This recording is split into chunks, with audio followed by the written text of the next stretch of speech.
Hello, hello, hello, hello, world. This is your host of Aim to Purpose Spiritual Empowerment Hour. I am your host, Louise Hicks. Please share because we're going to talk about Black fatigue. It seems to be something that's really trending on social media. And we need to know why and what it is all about. So please share this video and give it a like, thumbs up, and by all means, welcome to my channel. If you haven't been here before, welcome, welcome, welcome. Thanks to all of my subscribers. And let's get started. And we're going to start with this video, and I'm going to share some others with you because this one is pretty interesting. I ran across it and I said, I'm going to have to talk about this because do they really know, some of these people, what Black fatigue really is?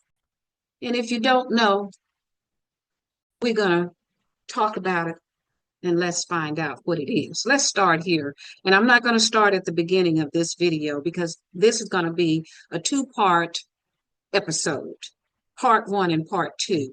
This is part one. And then I'm going to share with you part two, which I believe may have been the reason for all of this Black fatigue. I could be wrong, but this is why I'm not starting with the beginning. I'm going to start right here, and then we're going to talk about it. So basically, what this woman is saying is that two things could be true at the same time. And I said this the other day when this whole situation first broke out, and then we had the panel on Monday night, where I basically said that white people are starting to get fed up, and that is the whole premise behind Black fatigue. Is that nobody wants you to continue to play victim for the rest of your life. They tired of being held accountable for things that their ancestors did. They tired of you blaming all of your failures and the things that you weren't able to accomplish on white people. They're tired of you. Let's stop it right here. Now, this gentleman's name is Anton Daniels, and I've subscribed to his channel because I've heard him say some things that I agree with. I've heard him say some things that I disagree with. And with this specific one, I decided to hone in on this video. And let me give you a little information for those who have not been on my channel before. I have a bachelor's degree in social work. I study people. I have practiced law only on myself. I was going to go to law school. I've worked in corporate America, government, as well as private industry. And I'm 74 years of age. I'm not your typical baby boomer because I speak up, I speak out, I speak what's on my mind. I speak from experience. I speak from research because I believe in doing my due diligence. Been around a lot longer than a lot of these podcasters who are out here speaking what my grandmother would call food talk. And I wanted to address this specific issue about Black fatigue because what Anton just said, white people are sick and tired of Black people blaming them for everything, their ancestors. And I beg to differ with that.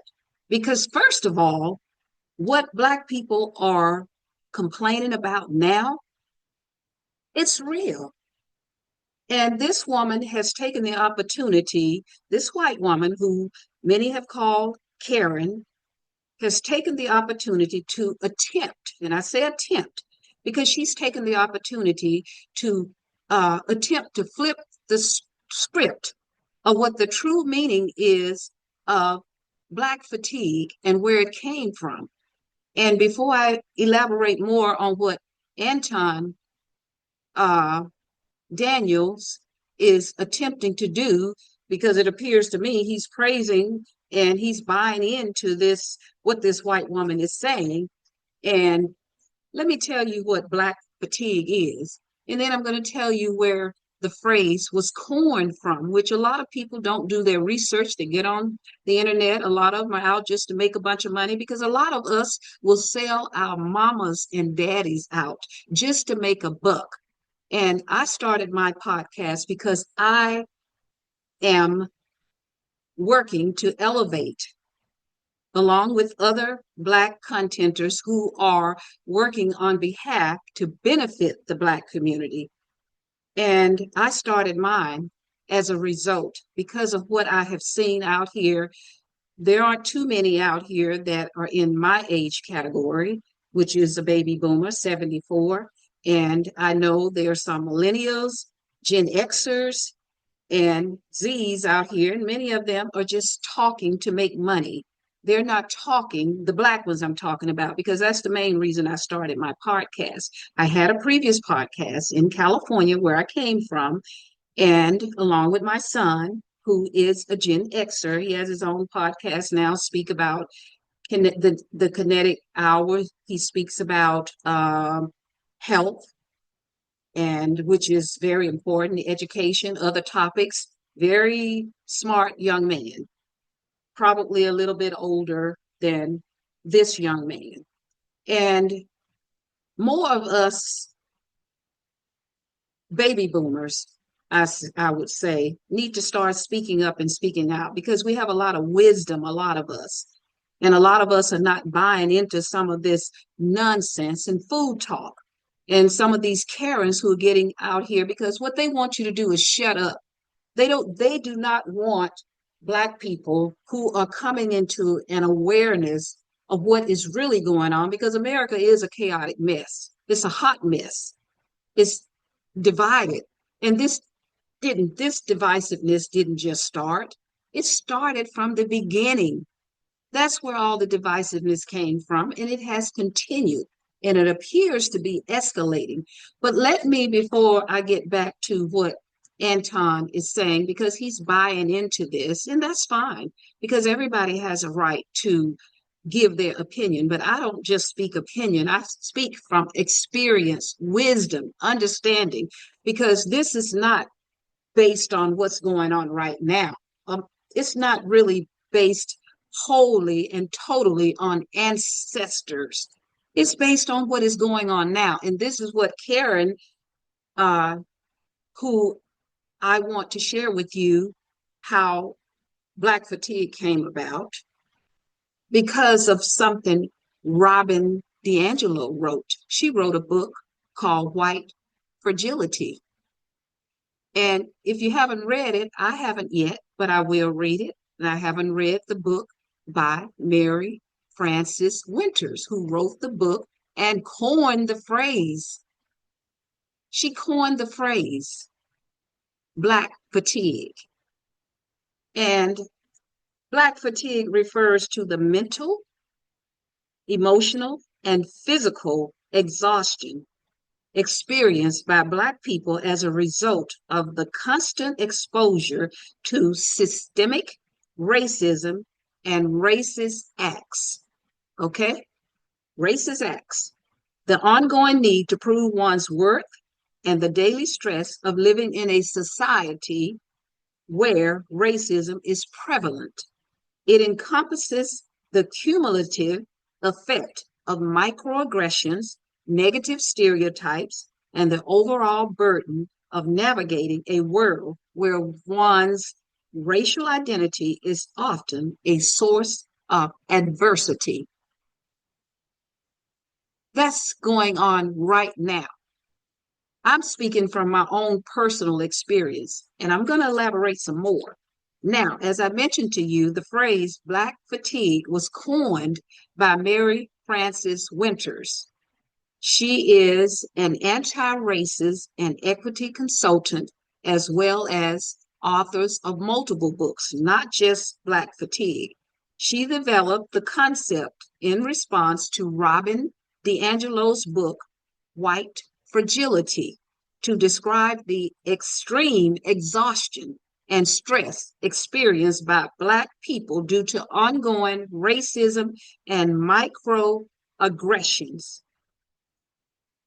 Winters defines Black fatigue as a feeling of physical, mental, and spiritual exhaustion that results from the cumulative effects of racism and is often passed down through generations.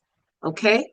So, with that said, What are you talking about, Anton? Have you done your research, your homework, or did you just choose, I should say, not to bring any of this out because you want to support Karen here, who is really suffering from white. What did Dr. Robin DiAngelo say? White fragility? That's what it appears she's suffering from because she's hoping that Black people will shut up, not speak out, not speak up. And unfortunately, Black people are not, are not, and will not stop speaking up and speaking out. We will not stop because it's vital that we speak up, we speak out, we share what's going on. And like I said, I have been around a long time. I'm sure a lot longer than you have, Anton. And I have experienced and been exposed to a lot, to the point I have practiced law in one of the biggest government corporations in the country, the County of Los Angeles, on myself. Also, don't think this stuff just happens in the South because it doesn't. It happens all over America. Now, that's what Black fatigue really is. Now, of course, Karen is trying to flip the script because I guess she has some kind of guilty feeling or whatever is going on within her. And if she feels that way, I'm sure she has benefited like many others. And if you're white, I'm not talking to you if you're not doing these things, but if you're doing them, the shoe fits. You must wear it. That's what I have to say because I have never been afraid to speak up and speak out. And not only that, I do my due diligence. I document, I do research. So I don't just speak off the top of my head. And let me share something else with you. Did you know that Citigroup did a study and they found that America has lost over $16 trillion due to racism? And it's probably more than that. Probably more than that. However, as far as I know, they're the only ones that did the study. Citigroup, as a result of racism, America has lost over $16 trillion. That's a lot of money, and I'm sure it's more, but that's what has been documented by Citigroup. So don't come here trying to flip the script, Karen, because of your white fragility, because that's what it appears to be to me. And I'm going to share another video with you that's going to run some things down to you while you're out here talking about you have Black fatigue, because that's not true. And I guess some of you white people think that you can say anything, and some of us will buy into it because some of us still do suffer from the Willie Lynch syndrome. But there are many of us that don't, and I'm one of them. And I do believe in speaking up and speaking out because of all of my experiences and my exposure to what has gone on in this country that has impacted Black people. And so that's what the meaning is, and that's who coined the phrase. So Karen, you're just talking. You talking about both out of both sides of your mouth. That's what you're doing. You're talking out of both sides of your mouth. So here we go. Let's go back and let's let Anton speak some more because he seems to be buying into this food talk, as my grandmother would call it, that Karen is out here speaking about. So go Sitting ahead. there saying that you're a victim every single day, regardless of what your circumstance is, regardless of what you've been given, regardless of all of the affirmative action, regardless of the fact that you're saying that you're the most educated, but really you're the most enrolled. They tired of you blaming your debt on the system. They tired of you saying that white men are the problem. They tired of you asking for programs, and they're tired of being held accountable for the decisions that you're making every single day. She'll be watching her back for the rest of her life. Okay, let's Yeah, stop because that that's not again. thuggery. And let me share a little bit with you, Anton, on what you talked about, victim. It appears to me this woman, Karen, is trying to make herself out of a victim, like many white people are doing. And I'm not saying all of them, but there are many who are trying to make themselves victims. And affirmative action, have you done your research on affirmative action by any chance? Did you do your research? Let me stop sharing.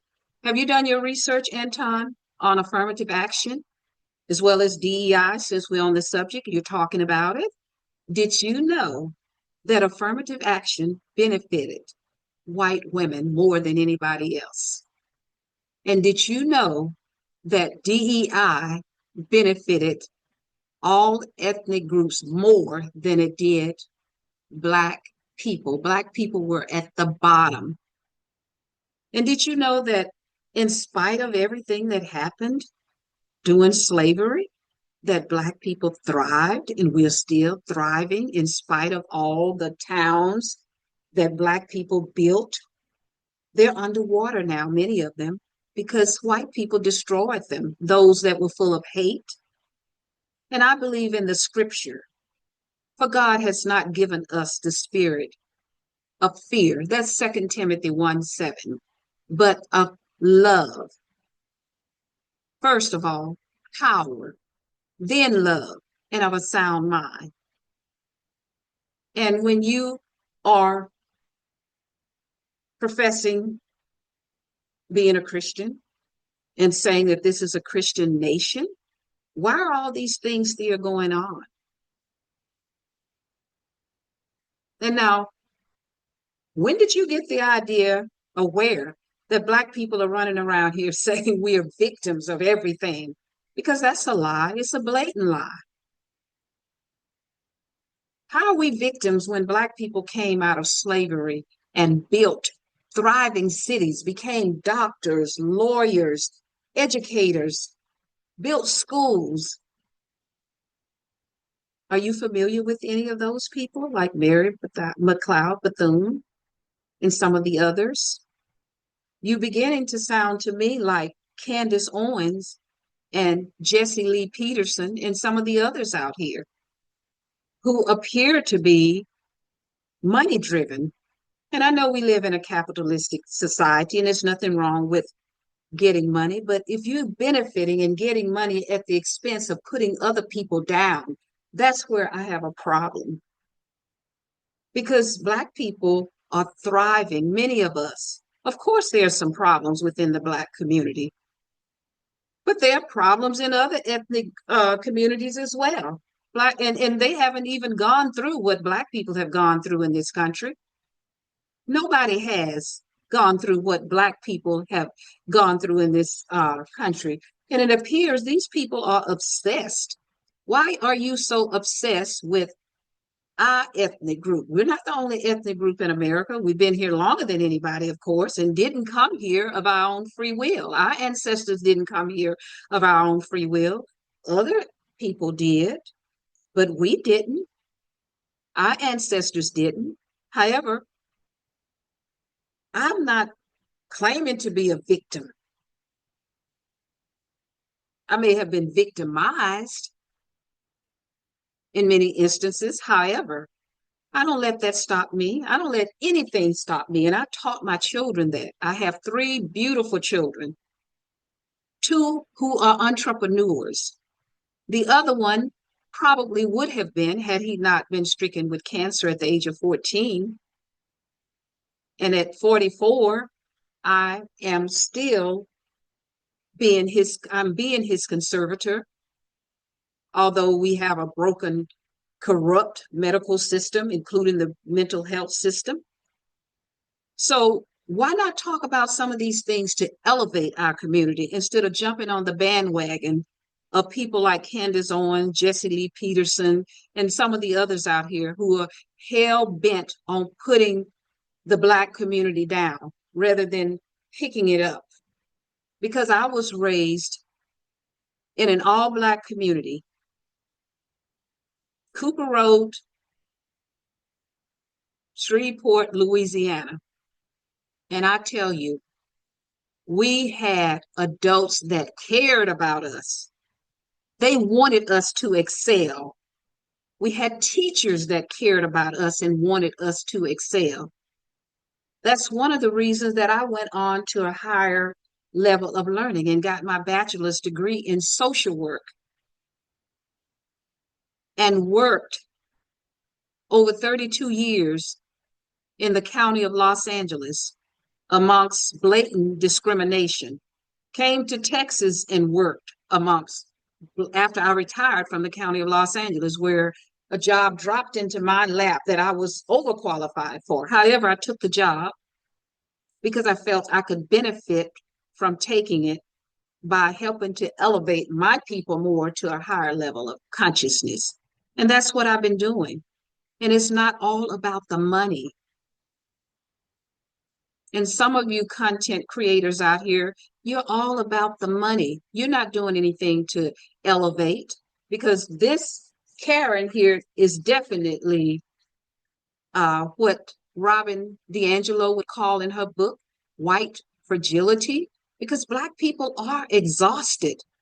I know, I mean, I quit a job here where I'm located right now, even though I came from California by way of Shreveport, Louisiana, where we had values and morals instilled in us to become entrepreneurs.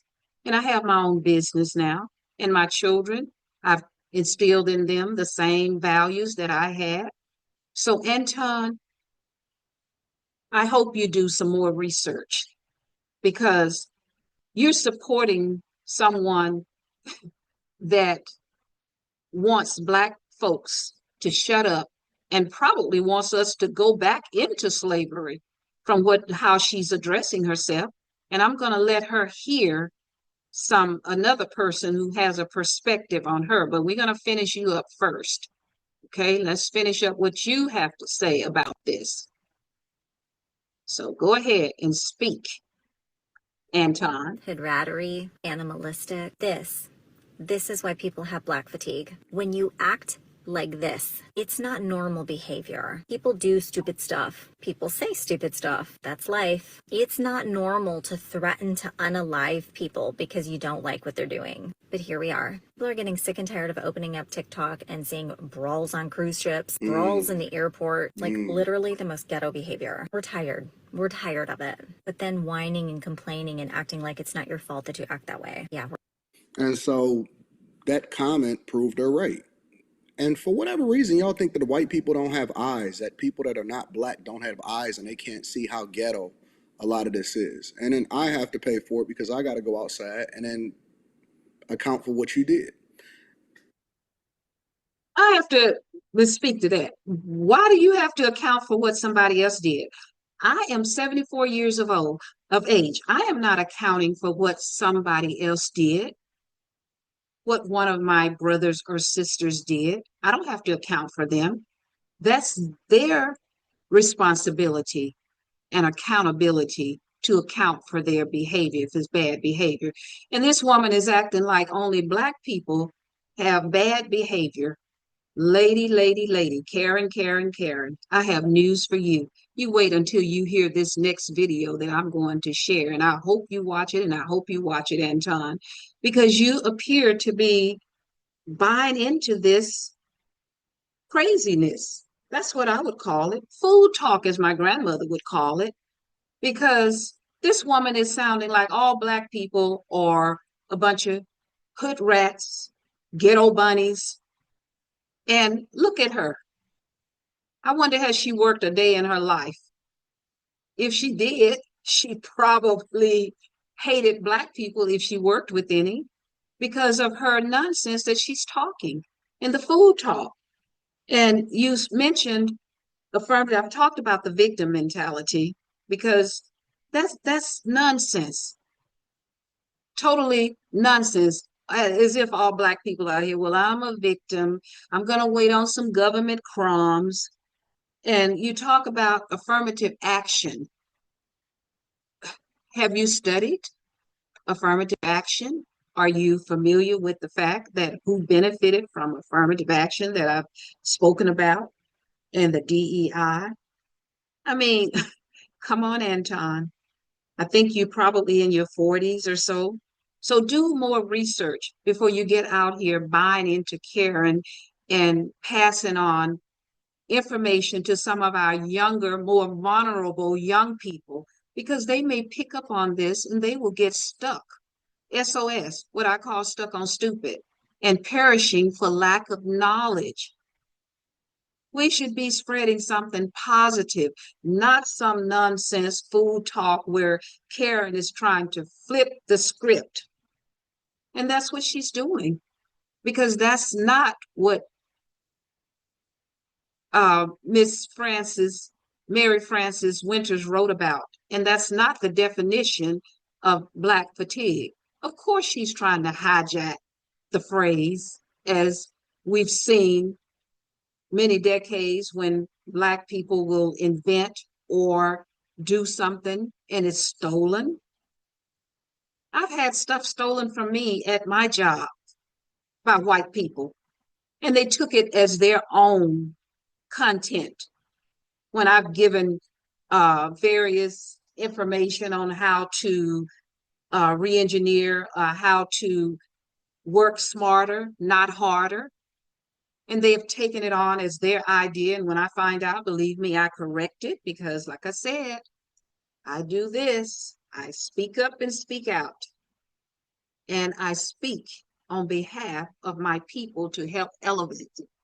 And we got the likes out here, politicians that are corrupt, and they don't speak on behalf of our people. Like one in specific I can think of right now is James Clyburn. I believe he's the representative from South Carolina, because I do a lot of research. And he was trying to tell young people what they should do and how they should go about it.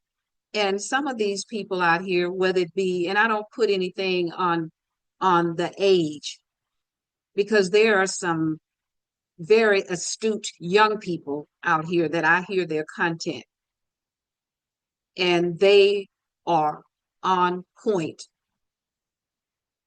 And you're talking like Black people, oh, it's woe unto me, and we're talking about old slavery time stuff. No, we're not. We're talking about 2025 stuff. Black fatigue, the real Black fatigue. And let me read it to you again, what Miss Frances says Black fatigue is, because you need to do and go and find out where this phrase was coined from. Black fatigue, as coined by Mary Frances Winters, the author of the book that came out, I think, 4 or 5 years ago, describes the exhaustion stemming from the constant and often subtle acts of racism and discrimination that Black individuals face daily. And let me tell you something. I'm speaking from experience. It's daily. It's in job, the workforce. It's in housing. It's in pretty much every area and every walk of our lives. And I've been down that path. And more recently, I've been down that path. Discrimination on a job that just fell in my lap and I quit. However, I did a lot of due diligence and I wasn't fired. I've never been fired from a job, because you know why? I do my due diligence. I do my homework. And if they fire me, I mean, I know we got an injustice system in America. However, it does give justice sometimes. And my job didn't fire me. I've never been fired. And I haven't held a lot of jobs either, because like I said, I worked for the County of Los Angeles in management positions over 32 years. And I worked in another job pretty much 5 years or so, which I will not divulge. But I mean, come on, Anton. What are you talking about? Ancestors, affirmative action.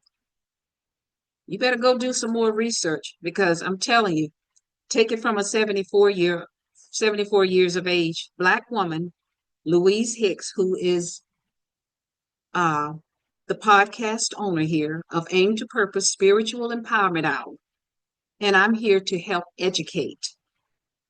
I'm not here just for the money because I want to benefit people. This is what will make our world a better world and what will make America a better America if we disseminate information that's not divisive and information that's coming from truth,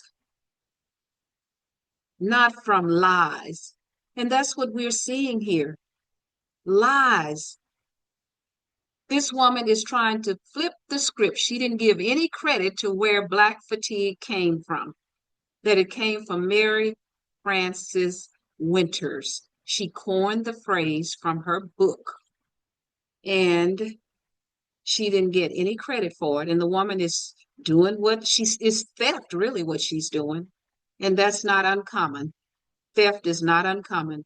That's why a lot of Black Africans were brought to America due to theft and made to work for nothing. And that's what she wants to cause Black people to shut up. It's not so much some of the bad behaviors that Black people are doing, because Black people are not the only ones with bad behavior. All ethnic groups that I've seen have bad behaviors because nobody is perfect. So there's bad behavior in all ethnic groups. However, in America, Black people have gone through chattel slavery, which no one else has gone through.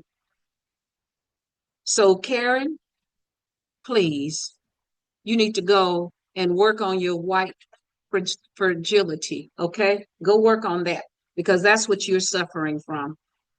And let me share some more here, because this was a topic that I really was waiting. People are tired in general. Black people, I'll just say this first. Let's start with the whole Shiloh, whatever her name is, situation, right? Because I'm not sure that I actually spoke on this outside of the panel. Well, I don't want to speak on Shiloh right now, because I'm going to do a part 2, and we'll talk about Shiloh, the woman, the white woman that called the little Black autistic kid, little toddler, 5 years old, called him a nigger. And I don't like that word. I don't take it lightly. I don't use it unless I'm using it like I am now, to put things in the context that I want it to go in, because she was a Karen as well, and obviously a hateful Karen. Because if she wasn't, why was she called, whether the little kid was autistic or not, why would you call a 5-year-old a nigger just because he took something, a little toy? That's hate, nothing but blatant hate. Okay, so let me stop, because I want to share this video for you, Karen, because you need it. So let me go and find it, and I'm going to share it. Give me a minute here, because I need to share this. So, but this stuff, we need to call it out, because this is ridiculous when you hear and see some of this stuff that's going on. So hold on, and I'm going to share another video with you. Here we go. This one here. Let me pull it up and share. Give me a minute, because Karen, oops, you need to, let me stop this. You need to take a lesson here, a good lesson, and you're about to get one that's well needed, because what you're doing is utterly ridiculous, what you're saying, and it shows your mentality as a human being, really. So here we go. Let me share this with you, and you too, Anton, because I think this is important for you to listen to as well. So here we go. Take a listen. Family and fellow soldiers, I'm the professor, and this is the moment of truth. This morning's briefing is about a subject that Brother Tariq has already given an excellent commentary on recently, and one that I've been asked to toss in my 2 cents about. It's the phrase black fatigue, which is largely tracked back to a 2020 book entitled Black Fatigue, How Racism Erodes the Mind, Body, and Spirit. The book talks about how everything from open, blatant murders of black people to the day-to-day microaggressions are a nonstop burden that weighs down the existence of black people. And the book squarely puts the blame exactly where it belongs, on this racist white supremacist society. Now, at this point, you're probably wondering, why is it that a book that was published during the pandemic half a decade ago has suddenly found itself being talked about again? Well, actually, it's not the book itself. It's the phrase black fatigue, and apparently it's made it into the online troll sphere. You can tell when something has gotten under the skin of these white supremacists, because you had this term trending for about a day or so after some white woman on TikTok, who looks like the dictionary definition of a Karen, decided to post a video whining and complaining that she has black fatigue. Except she claimed that her definition of it meant that she's tired of black people. She pointed to what she called instances of black people misbehaving and claimed that's what she is so tired of, that everybody is so tired of. In fact, everybody's so tired of it, she's the only one saying anything about it. The way that she went on whining about nothing and claiming that this is her definition of black fatigue, I really think somebody needs to write a book now called White Fragility. Oh, wait. So obviously these white supremacists have got way too much free time on their hands. That's when you're part of a privileged group in the society. When you're entitled and privileged, you go ahead and have nothing but free time for nonsense. Now, one of the things she complained about was she claimed black people fighting in public, she says. Well, it's a good thing that people like her never do anything like that, because if they did, then we would have to ask if there's perhaps white fatigue that people are tired of. She says that there's black fatigue and that she suffers from it, so naturally the opposite should be true, right? But then again, nobody's ever written a book called White Fatigue, probably because you got the segment of the society that has been the most pampered, the most catered to for half a millennium, and that being the case, what would anyone who's white have to be fatigued about? But just for the sake of argument, let's go ahead and say that white fatigue was a thing. What exactly would that look like? What would people be tired of seeing? Perhaps brawling in public spaces, that kind of thing? Because God knows black people are the only ones who do anything like that. And just to continue our hypothetical, when these kind of things happen, apparently they're so normal and expected that non-combatants don't even bother to get out of their seats. They barely seem to even notice it. It's just part of their day.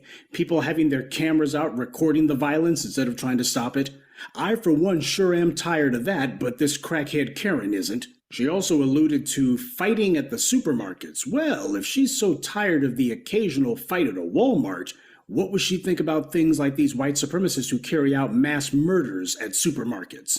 Like the one at a Kroger's in Kentucky in 2018, where a white man, after having failed to carry out a mass shooting at a black church, went up the road to the local Kroger's and killed the first 2 black people that he saw. Or the Jacksonville mass murder that took place a couple of years ago, where a white man went to a Dollar General and killed 3 black citizens for no reason other than that they were black. Precisely the kind of violence fomented and encouraged by Ron DeSantis and Chris Rufo. This was a mass murder, not a fight.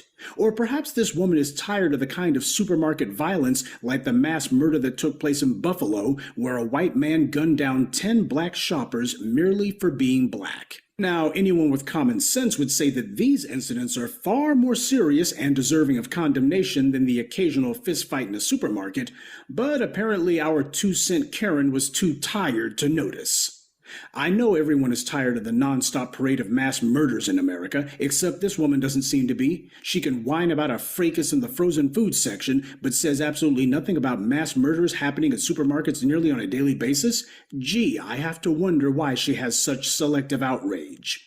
And speaking of people not knowing how to act in public, imagine a heifer who looks like she hasn't worked a day in her life complaining that she's fatigued about something. She was forced to remove her video after the internet got on her case. I'm surprised she didn't try to open a GoFundMe or something afterwards. You just had a white woman who threw racial slurs at a black toddler, and she was claiming she was a victim because the public called her out on it, and she's been rewarded for her racism. If there was such a thing as white fatigue, would it perhaps take the form of all of these Karens who are constantly running around accosting and attacking black children, threatening them, calling the police on them simply because they're black, making a general nuisance of themselves, and in many cases making a dangerous threat of themselves? Might it take that form, perhaps? And speaking of entitlement, remember Jenna Ryan? She was the January 6th rioter who stormed the Capitol, and then when people identified her and told her that she was going to wind up in prison, she went on Twitter and arrogantly boasted, "Definitely not going to jail. Sorry, I have blonde hair, white skin, and I'm not going to jail." So she claimed that she had immunity from law based on her skin color. Gee, aren't these the same white conservatives who are always complaining and whining that the law is never applied to black people, and yet black people are disproportionately incarcerated, while white people are disproportionately ignored by police, given plea deals by prosecutors, and let off the hook by judges, like this Jenna Ryan was? That's where this kind of attitude comes from. She has racial immunity from law, and she knows it. She took part in an unprecedented attack on the nation and then went online to brag about it and said she wasn't going to prison because she's white. Thousands of insurrectionists taking part in a mass act of treason, and all of these clowns calling themselves patriots.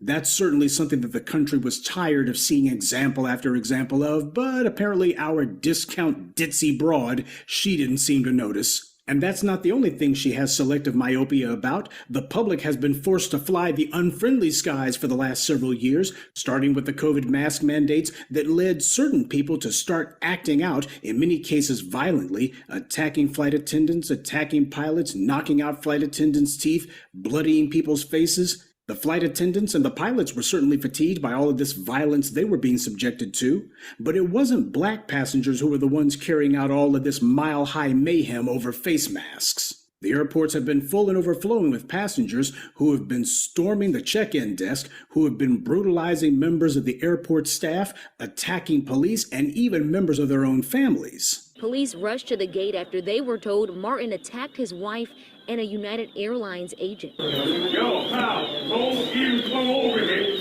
You're gonna end up dead. The officer tased Martin 2 times, but he's still standing until...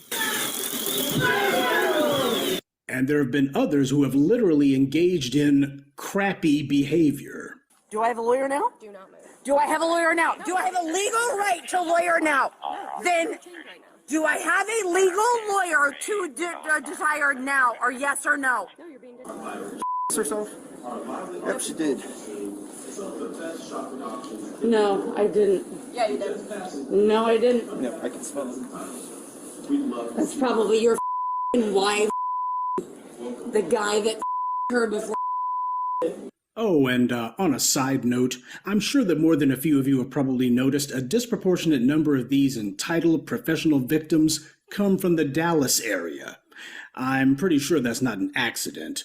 So for the trash like this racist chump who posted this video and the other online clowns who think that they can use internet memes to get their way, black fatigue's definition isn't going to change. I'll bet that she's some stinking cat lady, by the way, and she's bitter as hell that her house smells like litter boxes and meow mix.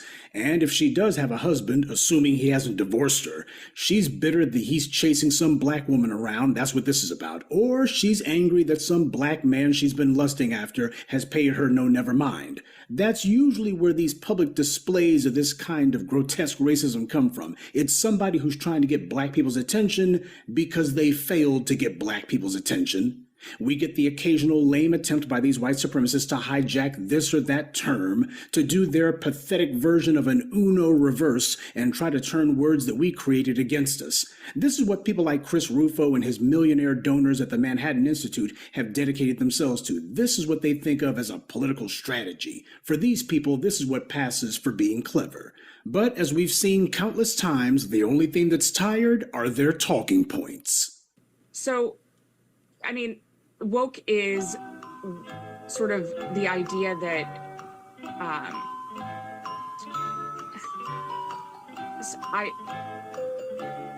this is going to be one of those moments that goes viral. With people like Tucker Carlson and others, there's been a direct pipeline between these online white supremacist groups and the white media itself, and that includes these social media websites. You didn't need to wait for Elon Musk to buy Twitter to see clear proof that these racists were in charge of websites like Facebook and, of course, YouTube. These white supremacists recognize that they lost the culture decades ago, and that's the reason why they've been engaging in all of these pathetic, in-your-face attempts to try to make people pay attention to them. As the old saying goes, if you can't do something good, at least do something right. Except they haven't been getting it right. Have they succeeded in redefining the urban lexicon yet? Have they redefined critical race theory yet? Have they gotten people to stop using the word woke yet, or to adopt their definition of it? Have they managed to redefine black fatigue as meaning anything other than black people being tired of racist people like this 2-bit Timu Karen? When you hear these anti-black racists mentioning black people, that's because they're obsessed with us. They think about us constantly. And you know what? If I was a pathetic, mentally deranged anti-black racist, I'd be obsessed with black people too. Anything would be better than having to think about my own sorry, worthless existence. But we all know what her real problem is. She's tired of black people continuing to remind pampered racists like herself of how evil she truly is. She's tired of having to look in the mirror and see the creep that she is instead of the bottle blonde bimbo she wishes she could see. She's bitter at the fact that she's held in such low regard, and what she knows is that black people point out all of this wretched anti-black racism and everybody thinks about her, and that's what makes her furious. Well, black people will stop calling out racists like her when we stop seeing them. But I'm sure I speak for all black people when I say that we're done tolerating any complaints from the likes of her. From the open violence and daily occurrences of murder, to the constant acts of prejudice, both petty and large, to the egregious attempts to make their immorality seem normal, to the constant denials of their racism and their endless attempts to try to change the subject, all the way down to their never-ending parade of racist incivility. The public's patience with these white supremacists has already been worn down to the nub. White supremacists like this woman have absolutely nothing to be fatigued about. Black Americans, on the other hand, we are absolutely exhausted with the likes of her. Good day, and be one. Okay, thank you, Professor Black Truth, for putting Karen in her place, because she needed that. Let me stop sharing, because he really ran it down. And we could add more. Look at what Dylan Roof did. He went in the black church and shot up all those black people for no reason other than hate. Hate on black people. And what did the police do? They took him to get a burger. I think it was Burger King, one of those burger places. They took him to get a burger. Had that been a black kid that had done that, gone to a white church and shot up a bunch of white people, do you think the police would have gotten this young black man and taken him to get a burger? What are your thoughts on that one? I'm sure they wouldn't have, no doubt. That's a given. That would never have happened. They would have shot him probably if they had the opportunity to. And I'm not saying all police are bad, because all of them are not. But the ones that are, that's who they are. Hate, evil people. And that's what's causing all of this divisiveness. So, Anton, all I can say to you, you need to do your homework before you go rooting and tooting for Karen, because Karen is suffering from what Robin DiAngelo has written about, which is called white fragility. So go look her up. And I'm going to get the book by Mary Frances Winters, Black Fatigue. In fact, I've been collaborating with another YouTuber by the name of Lily Bell, and we're going to start a book club, and maybe we'll read both of these books, Black Fatigue and White Fragility, because we're about educating and we're not about divisiveness. And what you're doing, Anton, on this specific video is a disservice to our Black community. And I call it for what it is. That's my perspective, my opinion. You are doing a disservice to the Black community when you support what this woman is saying and talking about victims and blaming the ancestors when this stuff is still going on, when Professor Black Truth just brought out all this stuff didn't happen in slavery.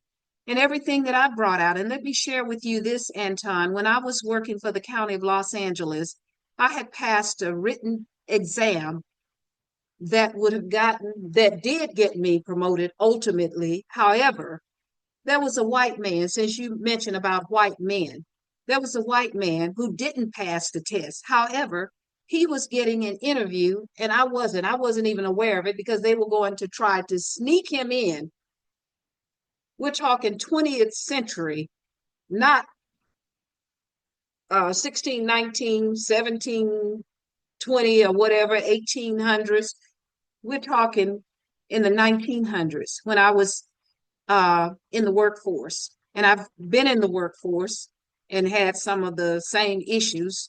White folks stealing my suggestions, making it their own. I've had it to happen in the county of Los Angeles as well as another entity that I worked in, 21st century.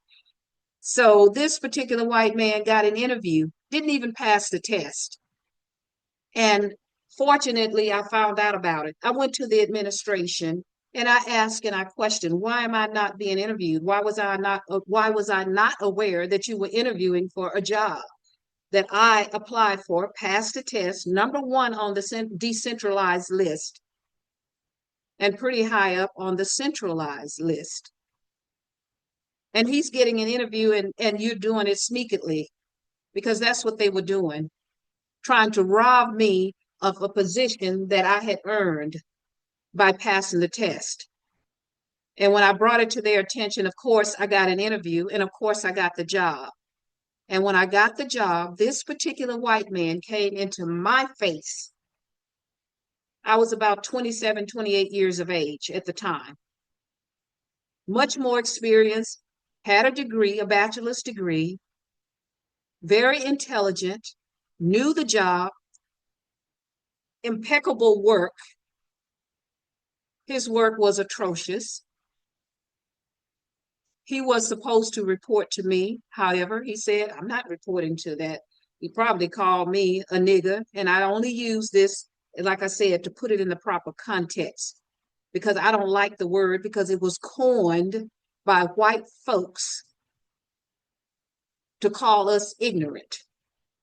Ignorant white folks, I should say.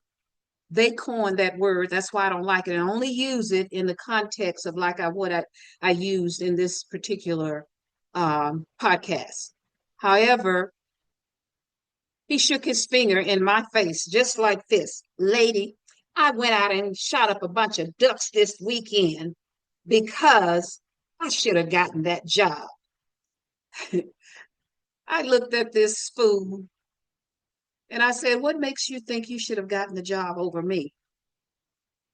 I paused for a few seconds to give him an opportunity to respond, but he didn't. He turned a few other shades, and I said, I passed the test and you didn't. So what makes you think you should have gotten the department head position over me? Because it was a department head that the white woman was leaving because she had gotten a promotion. And he reported to her. However, he said he would never report to me. Do you think those white folks made him report to me? No, they didn't. He reported to the same person that had elevated to the next level. That's white privilege. You think that would have happened if it had been reversed, that I could have said that? No, I would not have. And we're talking the county of Los Angeles, a government entity that I had to practice law on myself and won my case because, like I said, I was going to go to law school. However, I decided to raise my children instead. But I have practiced law on myself and I've won in small claims courts as well as the county of Los Angeles. And I won my case because I have common sense. And that's basically what law is. You just have to learn the logistics of it. But law is basically common sense. So, Anton, I believe you are a Gen Xer. And like I said, you remind me of Candace Owens, Jesse Lee Peterson, who is somewhere probably a baby boomer like me, and his mindset is enslaved. He's still in the Willie Lynch syndrome. And Candace Owens, as you know, was fired once she got out of line with her folks They fired her behind. And now, from what I understand, she's trying to rebrand herself. But I don't buy into none of that nonsense, because if you're putting your own community down instead of assisting to elevate and benefit them, I have an issue with that. I have a huge issue with that, because nobody has suffered the racism in this country like Black people. And I know, as a 74 years of age Black woman, I'm speaking from experience, exposure, research, doing my due diligence, practicing law myself against these racists, because this is a racist country. And it's divided because of racism. Did you hear what I just said about the $16 trillion Citigroup did this study? America has lost $16 trillion due to racism. And I'm going to read one more time what the phrase Black fatigue is about. And then I'm going to end this podcast and I'm going to start part 2. So, because I don't want it to be too long. So I'm going to end this one and I will start part 2, because I want to share with you about this Karen who called this little Black boy a nigger, 5 years of age, autistic kid. So anyhow, Black fatigue refers to the mental, emotional, and physical exhaustion experienced by Black people as a result of the constant exposure to systemic racism and racist acts, the ongoing need to prove one's worth, and the daily stress of living in a society where racism is prevalent. It encompasses the cumulative effect of microaggressions, negative stereotypes, and the overall burden of navigating a world where one's racial identity is often a source of adversity. And let me tell you, this stuff is by design. Because when your Constitution writes in there that you are 3/5 of a person, that tells you exactly what has caused all of this divisiveness. We're not even considered a whole human being by these white supremacists, and they're not supreme now, because I don't consider anyone supreme over me. I wasn't raised with that mentality. I had very intelligent parents. So this phrase was coined by Mary Frances Winters, who wrote the book Black Fatigue. And she wrote it as a result of a response to Robin DiAngelo's book, White Fragility, which is what Karen that you just saw is suffering from, because she must be feeling guilty or whatever about herself.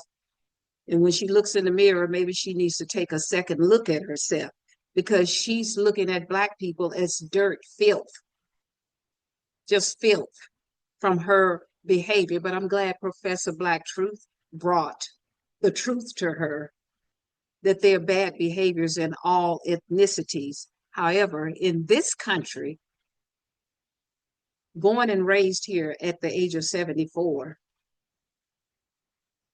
and being an ancestor of African slaves, worked for free, not paid, who has more right to have bad behavior?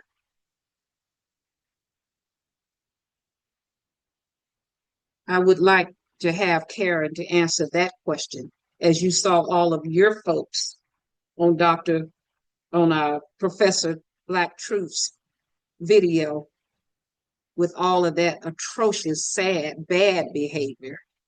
So with that said, Black fatigue was coined by Mary Frances Winters, a anti-racist and equity consultant. She developed the concept in response to Robin DiAngelo's book, White Fragility, to describe the extreme exhaustion and stress experienced by Black people due to ongoing racism and microaggressions. Winters defines Black fatigue as a feeling of physical, mental, and spiritual exhaustion that results from the cumulative effects of racism and is often passed down through generations. And by the way, if you haven't checked out Dr. Joy DeGroot, check her out because she talks about this in her book, Post-Traumatic Slave Syndrome. And again, I'm Louise Hicks, your host of this podcast, Aim to Purpose Spiritual Empowerment Hour. And I always tell you to keep in mind 2 Timothy 1:7 that says, "For God has not given us the spirit of fear, but of power, love, and a sound mind." And Anton, I hope this has been a lesson for you to learn. Please do some due diligence before you parade Karen out here, which is non-productive, totally non-productive, adds no value to bring this country to some kind of harmony. So please share this video. Thank you to all of my supporters. I welcome you to leave your comments, give it a like, thumbs up, and please, again, subscribe. If you're listening to me for the first time, please subscribe because we want to get this truth out to more and more and more people so that we can elevate our people to a higher level of consciousness as well as other people. Because you need to know the truth. And once you learn the truth, and nobody can regulate your heart, of course, but once you learn the truth, if you are a righteous-minded person, perhaps you would change the hate and the evil that you have in your heart if you are one of those people that's filled with hate and evil of Black people, because some of y'all really, you appear to be obsessed with us. What is that all about? Why are you so obsessed with Black people? Because we're minding our own business. We're working on elevating ourselves to a higher level of consciousness, and we're working on teaching our children and teaching ourselves our true history, because we know it's not going to be taught in the schools. This educational system sucks. So it's our goal to elevate ourselves economically, spiritually, emotionally, mentally, physically, intellectually, socially. That's our goal. And to have a legacy to pass on to our children for generational wealth. We're building, we're teaching our children about investment. We're teaching them how to spend their money wisely and invest in something that's going to benefit our community. Teaching our children from infancy up. That's what we're working on. We're minding our own business. We're not obsessed with you. We're connecting the dots, as Dr. George Frazier would say. He gave a really profound analogy on connecting the dots. And Dr. Claude Anderson, read the book, Black Labor, White Wealth, Powernomics by Dr. Claude Anderson, whom I've met in person. And I have his books. I was introduced to Black Labor, White Wealth back in the 1990s. I believe that's when the book was written. So with that said, I close out. And thanks again for all of your support for my subscribers, my new subscribers that will be coming on board. Please share. Leave your comments, give it a like, thumbs up. And I always leave you with this. Your power lies within you. Let it loose because your destiny is your command. Again, I am Louise Hicks. I'll see you in the next video. And thank you so much for the support and all the love. Much love to you.